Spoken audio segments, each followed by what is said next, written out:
Fuel gets, the faster it wiggles, until finally it wiggles so fast it flies apart. The pieces shoot around at great speeds. They eventually find partners and form new and smaller molecules that look something like this. These smaller molecules are now no longer gas oil, but are gasoline of high-powered, knockless quality. Some of the gas oil molecules do not fly apart and must be separated from the gasoline. This is done in the bubble tower. Here, the big molecules, which are not gasoline, are held back and come out at the bottom as a liquid. The gasoline goes up the tower as a vapor, comes out at the top, and is condensed into liquid gasoline. Gasoline that gives more power to you. Experiment is the key to it all, and this is the experimental laboratory. In the making of powerful motor fuel, the control of temperatures is of extreme importance, and it is measured to an accuracy of 1/100th part of 1 degree. Gasoline is broken down into over 200 parts in that elongated tallness of glass, and each individual part is studied. The laboratory with its strange gleaming of new and unpredictable things. Here are created modern miracles with the chemistry of oil. Tank farm, to which the motor fuel goes from the refinery and then out to the nation by railroad tank car and by motor barge. Pipelines run their web-like nets under rivers, over mountains, carrying gasoline that goes into millions of gasoline tanks to generate billions of horsepower for the nation. Oil means horsepower in a horsepower-using world. Briefly, in 4 words, more power to you.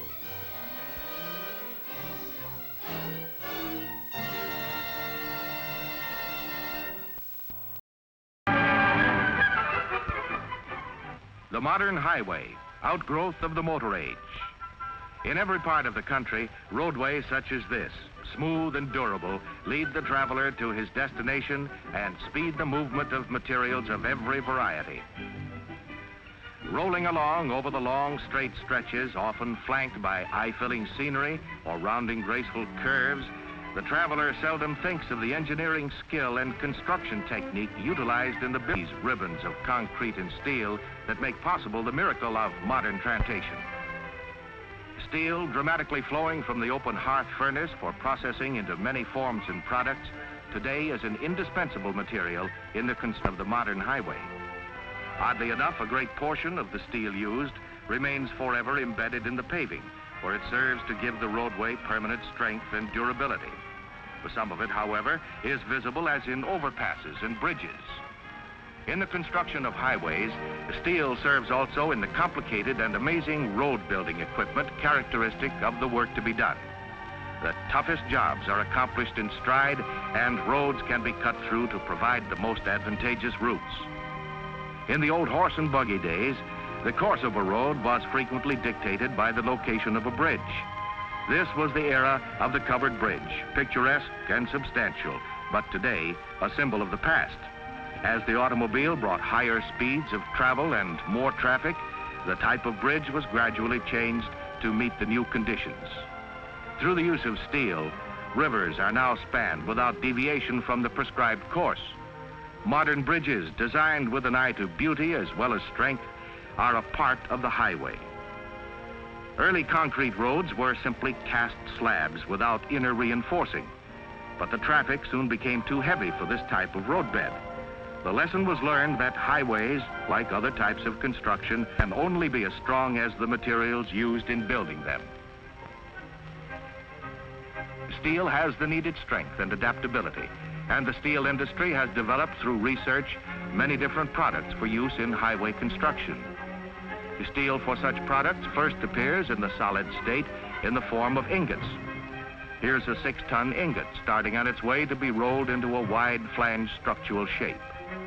Cast in conventional form from molten steel out of the open hearth furnace, the ingot is reheated in a soaking pit furnace to a temperature of about 2200 degrees Fahrenheit when it is ready for rolling in what is known as a blooming mill.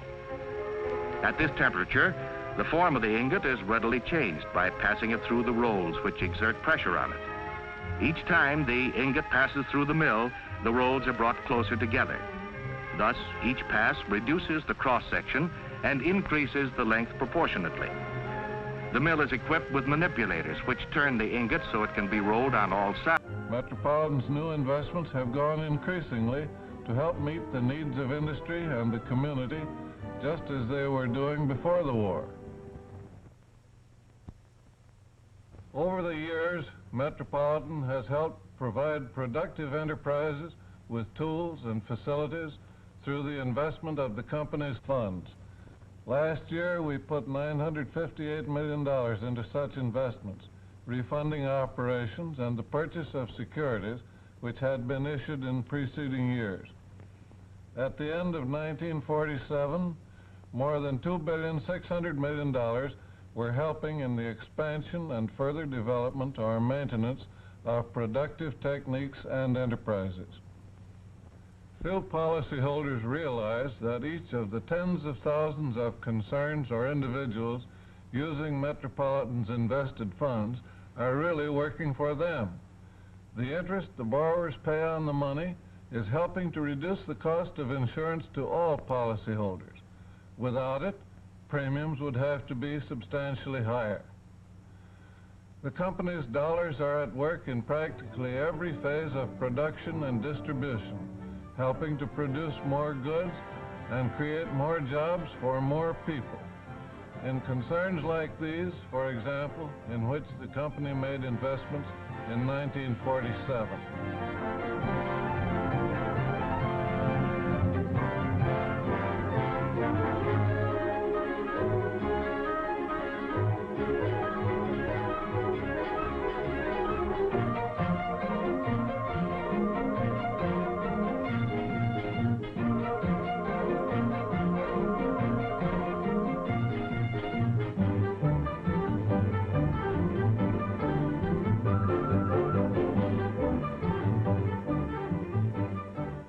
Some of the plants in which Metropolitan made investments last year to help furnish power all the way up. Here's the payoff.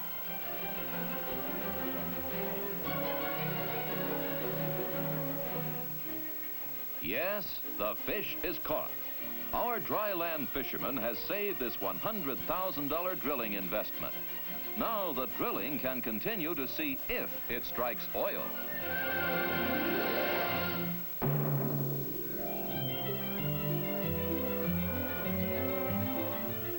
Baby demands comfort, all right, and if he doesn't get it, a formal protest is soon registered.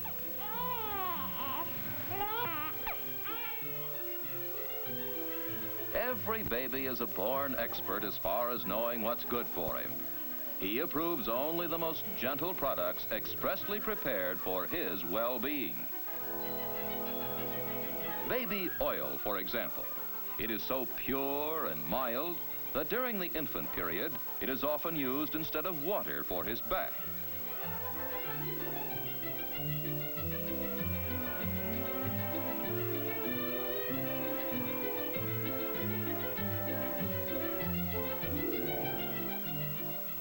Who would think that from this crude oil, pure baby oil is refined? But to extract baby oil and the hundreds of other useful products from petroleum after it is taken out of the ground requires as many as 10 different refining processes. A fantastic amount of investment, equipment, scientific skill, and complex engineering. Competing oil companies spend over $150 million every year in progressive research just to develop and improve new products from petroleum for baby and the rest of us.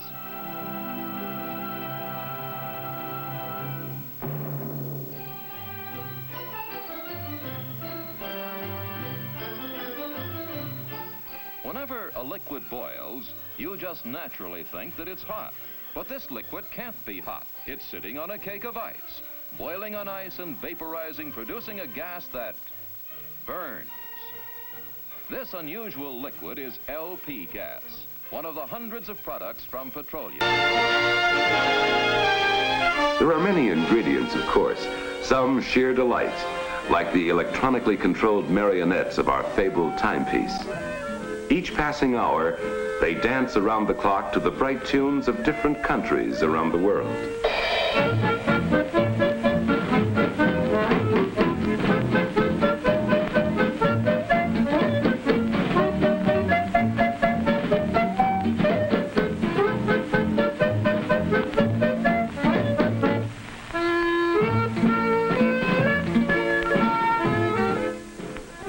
The world is at our doorstep, so to speak, since the construction of the St. Lawrence Seaway. The Great Lakes have become the fourth seacoast for the United States, and Rochester, its westernmost port on Lake Ontario. The Genesee River, with headwaters in the Appalachian ridges of Pennsylvania, and one of the few rivers in North America flowing north, passes right through the heart of the city. Surrounding Monroe County, and the other counties up the Genesee Valley, constitute a natural economic area, with Rochester as the focal point. Genesee is an Indian word, meaning beautiful valley, and still today, no description more aptly fits this area of the world. Beautiful, just simply beautiful valley, as if no adjectives in any language, Iroquois or otherwise, could compete with what nature has wrought here. The river twists tortuously at the Letchworth Gorge, as if fighting its way north, and there are legends at every turn. Every clump of rocks has its myths from Indian times. Some fanciful giant is heralded as creating the Finger Lakes with the dredging fingers of his right hand, an artist's hand surely. And such haunting names the Indians gave them: Skaneateles, Owasco, Cayuga, Seneca, Keuka. To know that the artist giant was actually the glacier doesn't destroy the wonder of them in the least. Canandaigua, Honeoye, Canadice, Hemlock, Conesus. Certainly the work of an artist glacier in any case. Also a bountiful glacier, for the slopes here are rich with the soil it deposited, rich and carefully tended. Here are the Bristol Hills, the famous wine country of western New York, grapes in gorgeous profusion. Apples. You haven't lived, friend, until you've sunk your teeth into the splendor of a western New York apple. The good land attracted the first settlers here little more than 150 years ago. Still today, you will find freestanding homesteads, cherished from generation to generation. The cobblestone construction is characteristic.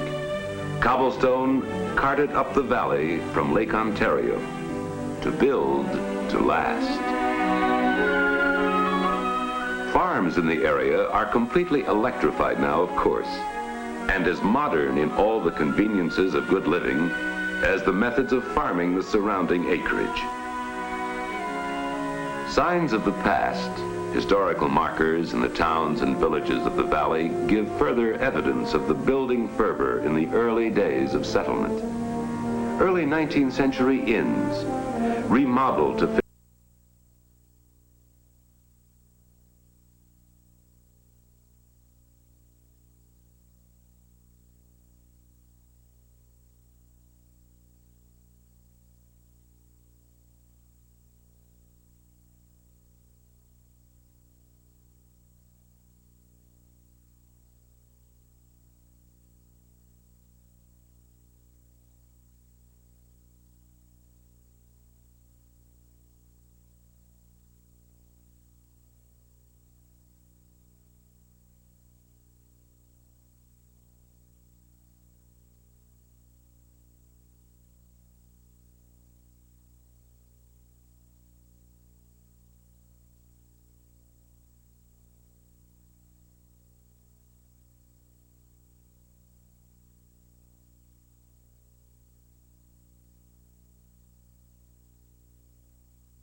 each bag after it is stamped with its country of origin, name, grade, and destination, is ready to go to the seaport, where final tests are made before shipment to the United States.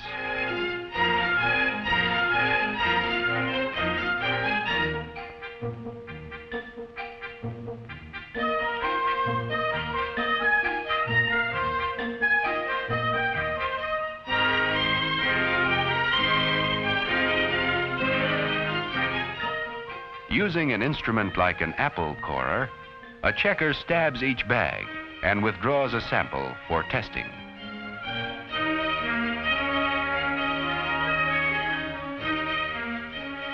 The A&P has its own coffee experts right on the spot to test and grade the contents of each bag to see that it meets the company's quality standards. Samples are flown to the United States, together with the experts' appraisals of grade and value.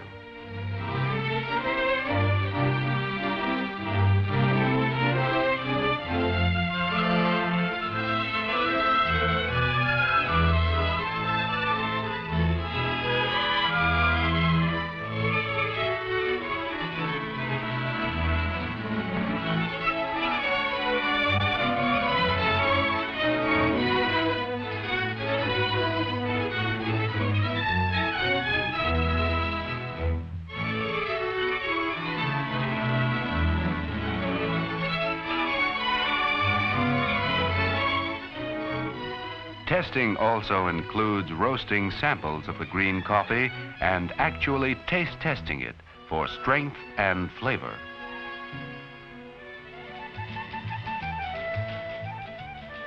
Today, many of the great cities of Latin America have been built largely upon the business of exporting coffee, which is one of their most valuable commodities.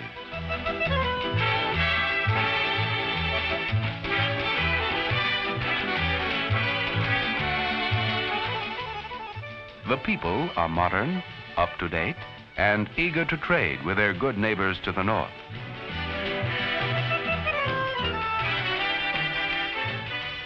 When the coffee crop is good, business is good, for coffee means the same to these people and their ability to buy the things they need as wheat to a farmer in Nebraska or corn to Iowa and Kansas.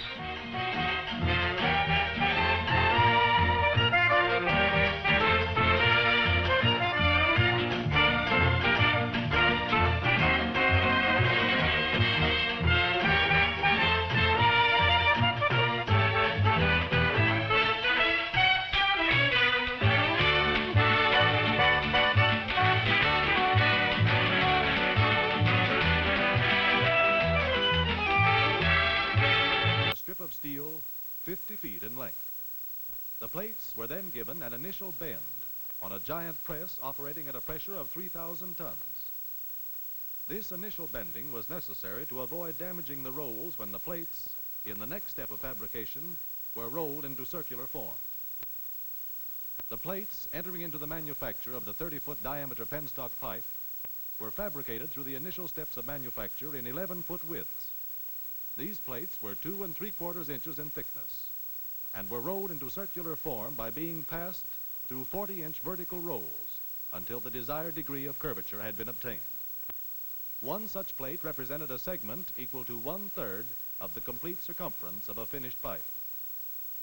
Having been rolled to the correct degree of curvature, the 3 curved plates were joined to form a single ring, 30 feet in diameter and 11 feet long. 2 such rings were then joined end to end to form a shop unit 22 feet long. All joints were made by electric welding, and in forming the longitudinal joints, an automatic welding machine traveling on a chassis supported in line over the joint was used. As these pipe units were of a size never before assembled, it became necessary to design and build special machinery to accomplish many phases of the work. This was especially true in the fabrication of mitered rings to be later assembled into bend sections.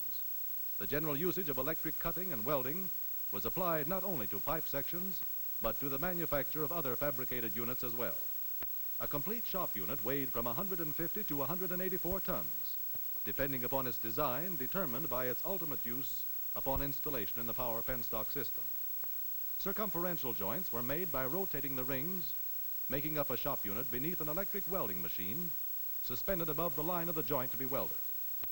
Every foot of welded joint was subjected to a searching examination by X-ray and recorded on photographic film, which exposed even the slightest imperfections in the continuity of the weld. Men are building and rebuilding the strong America so essential to world recovery. And wherever you go, you will find them using steel in the foundation and framework. Steel sinews for commerce, industry, and transportation. Massive girders for large construction projects, and smaller items for family dwellings, which brings us back closer to home and Jim.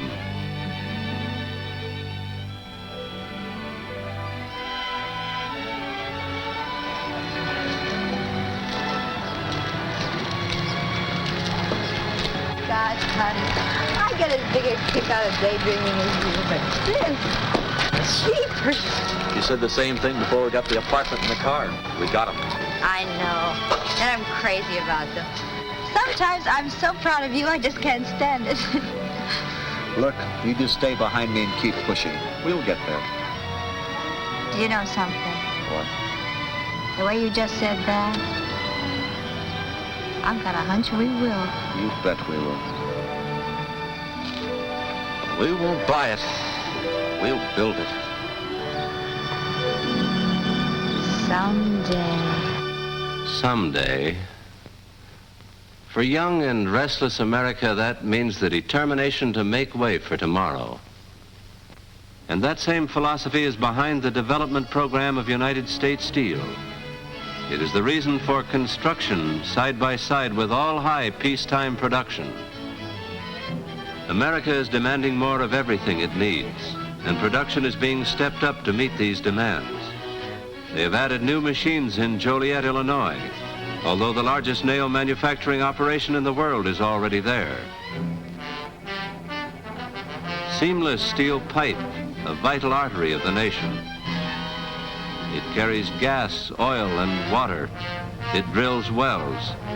It carries the fuel for automobiles, airplanes, and ships. America wants more. And in Lorain, Ohio, surveyors, engineers with their blueprints, mechanics, welders with their glaring torches. Peaks of the Rockies. From as far east as Pennsylvania, down from the Turkey ridges of the Alleghenies. Down from Minnesota, 2,500 miles. The Mississippi River runs to the Gulf, carrying every drop of water that flows down 2/3 the continent, carrying every brook and rill, rivulet and creek, carrying all the rivers that run down 2/3 the continent. The Mississippi runs to the Gulf of Mexico.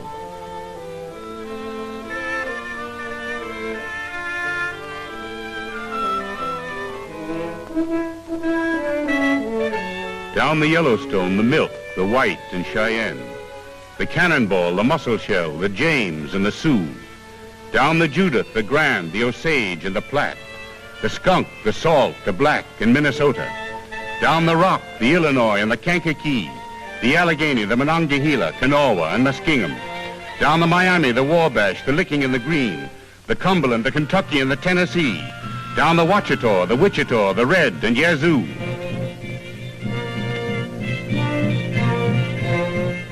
Down the Missouri, 3,000 miles from the Rockies.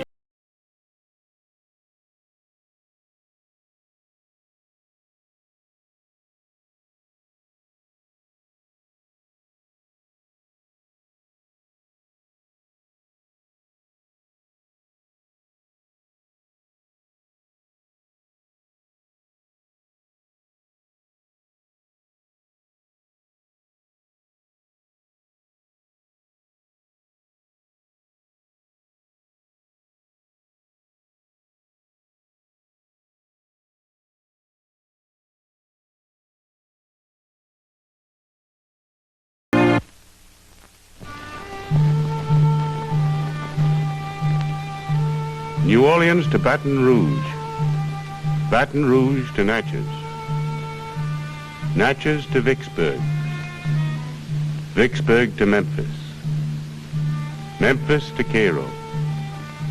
we built a dike 1,000 miles long. Men and mules, mules and mud. Mules and mud 1,000 miles up the Mississippi. A century before we bought the Great Western River. 1916, 1922, 1927, 1936, 1937.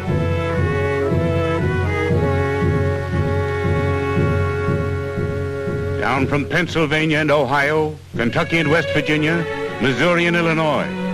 Down from North Carolina and Tennessee. Down the Judith, the Grand, the Osage and the Platte. The Rock, the Salt, the Black in Minnesota.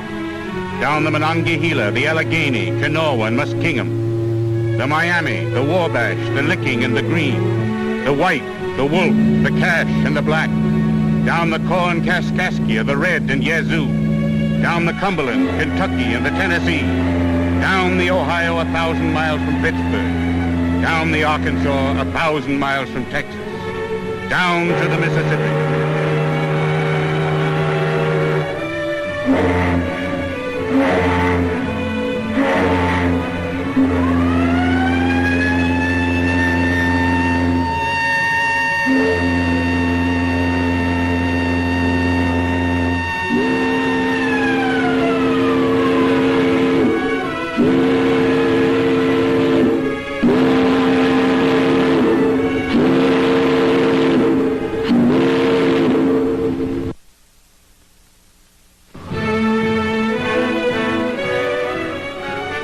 To Baton Rouge, Baton Rouge to Natchez, Natchez to Vicksburg, Vicksburg to Memphis, Memphis to Cairo. 1,000 miles down the levee, the long vigil starts. 25% of the topsoil has been shoved by the old river into the Gulf of Mexico. Today, 2 out of 5 farmers in the valley are tenant farmers, 10% of them sharecroppers, and we are forcing 30,000 more into tenancy and cropping every year. Flood control of the Mississippi means control in the Great Delta that must carry all the water brought down from 2/3 the continent. And control of the Delta means control of the little rivers and the great arms running down from the uplands. And the old river can be controlled. We had the power to take the valley apart. We have the power to put it together again. In 1933, we started. Down on the Tennessee River, when Congress created the Genesee Valley Authority, an authority commissioned to develop navigation, flood control, agriculture, and industry in the valley. A valley that carries more rainfall than any other in the country. The valley through which the Tennessee used to roar down to Paducah in flood times, with more water than any other tributary of the Ohio.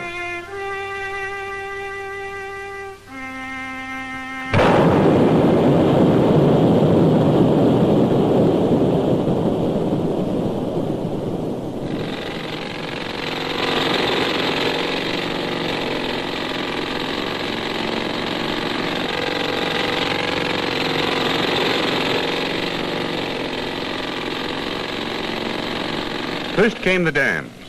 Up on the Clinch, at the head of the river, we built Norris Dam, a great barrier to hold water in flood times and to release water down the river for navigation in low water season.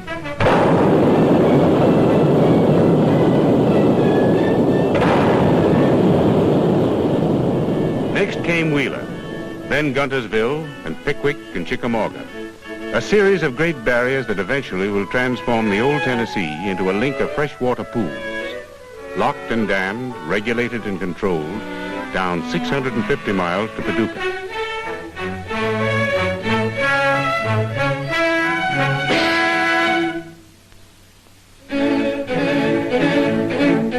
But you cannot plan for water unless you plan for land, for the cut-over mountains, the eroded hills, the gullied fields, that pour their waters unchecked down to the river.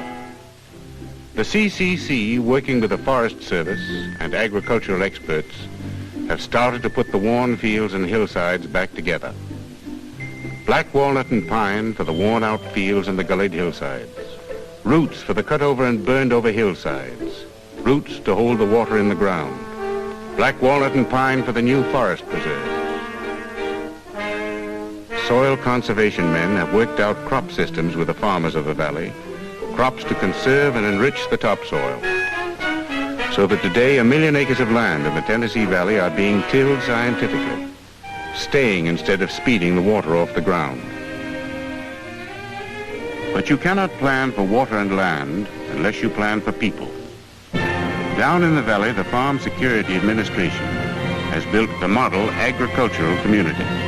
Living in homes they themselves built, paying for them on long-term rates, the homesteaders will have a chance to share in the wealth of the valley. More important, the Farm Security Administration has loaned thousands of dollars to farmers in the valley. Farmers who were caught by years of depression and in need of only a stake to be self-sufficient.